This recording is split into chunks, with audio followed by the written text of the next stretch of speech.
Você comprou uma cota de multipropriedade, se arrependeu e agora quer cancelar. Mas aí bate o medo.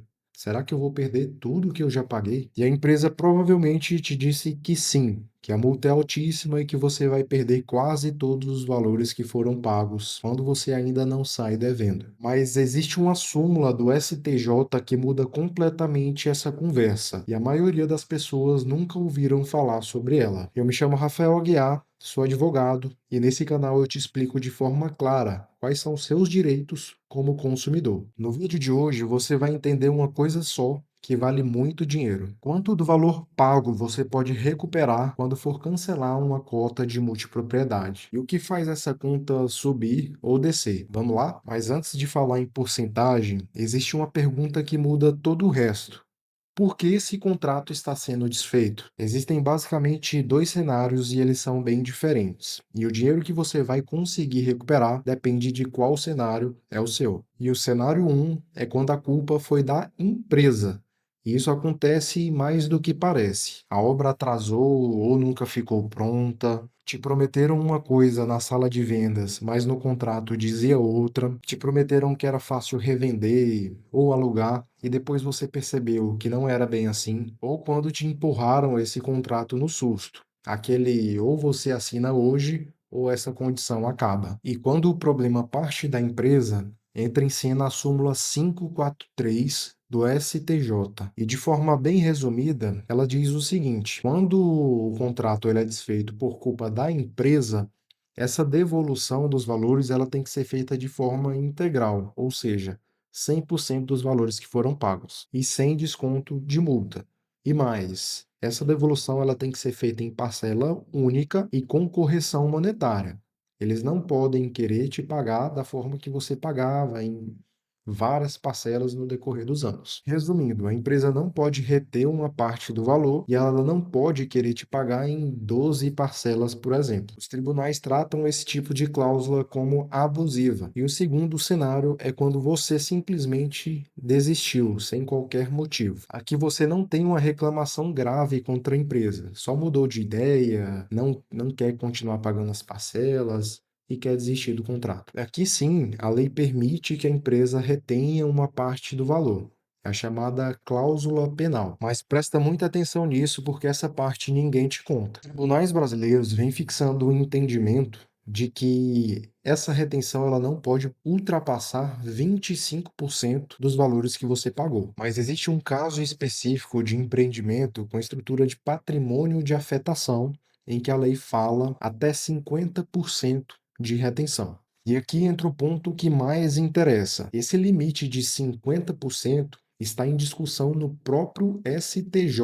Uma das turmas do tribunal vem entendendo que, mesmo nos casos sob o regime de patrimônio de afetação, o percentual máximo deveria ser 25%. E outra turma admite os 50%. Inclusive, tem decisões recentes dos tribunais brasileiros validando essa retenção de 50%. Resumindo, é um tema que ainda está em discussão nos tribunais superiores. Mas afinal, por que isso te interessa na prática? Por dois motivos. Primeiro, que aquela multa gigante que a empresa colocou no contrato, de 50, às vezes até mais, ela pode ser ilegal. E segundo, o próprio limite que está na lei, ele não é automático.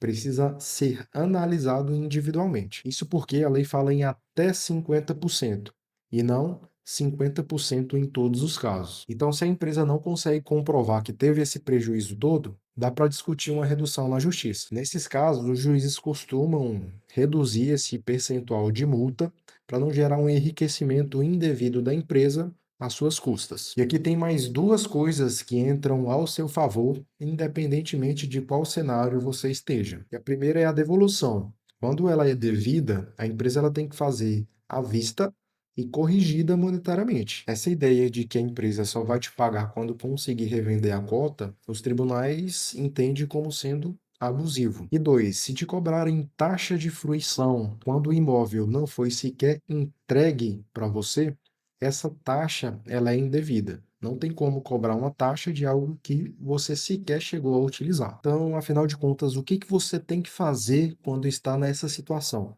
Basicamente, são 4 passos. Primeiro, Pegue o contrato e tente encontrar o quadro resumo. Geralmente fica na primeira página. E depois você procura uma cláusula que fala acerca de desistência ou de retenção de valores. É ali que vai morar a informação. E depois você procura uma cláusula que fala sobre multa e retenção de valores. É ali que está a informação que a gente precisa. Segundo, junte as provas. Compare o que te prometeram com o que está escrito. Conversas de WhatsApp, e-mails, foto dos materiais de venda e os anúncios que eles fazem. Isso é o que sustenta o cenário culpa da empresa. E terceiro, formalize o pedido por escrito. Não basta ligar e reclamar. Mande uma comunicação por escrito para a empresa, seja através do WhatsApp ou por e-mail, para que você tenha esse pedido formalmente registrado. Você também pode usar o site consumidor.gov para fazer reclamações e até mesmo o Procon da sua cidade. Muitas vezes já resolve aqui mesmo. E quarto, se não resolver, aí sim é caso para a justiça. Procure um advogado especialista nesse assunto para analisar o seu contrato, porque cada contrato tem redações diferentes. Então, recapitulando, a primeira pergunta é de quem foi a culpa. Se foi da empresa, a súmula 543 aponta para a devolução integral dos valores. E se foi você quem desistiu, existe retenção, mas essa retenção ela tem que ter limites, não é automaticamente no maior patamar possível. E você pode questionar isso na justiça. E em ambos os casos, a devolução ela tem que ser à vista e corrigida. Importante, esse vídeo é meramente informativo e não substitui uma consulta com um profissional. Cada contrato tem as suas particularidades, então procure um advogado de sua confiança para analisar o seu contrato. E se esse vídeo te ajudou a enxergar melhor, já aproveita para se inscrever no canal e deixar sua dúvida aqui sobre multipropriedade. Eu leio todas elas e elas viram tema para os próximos vídeos. E no próximo vídeo eu vou explicar uma dúvida que aparece com bastante frequência: se é possível parar de pagar as parcelas sem sujar o nome. Te vejo lá.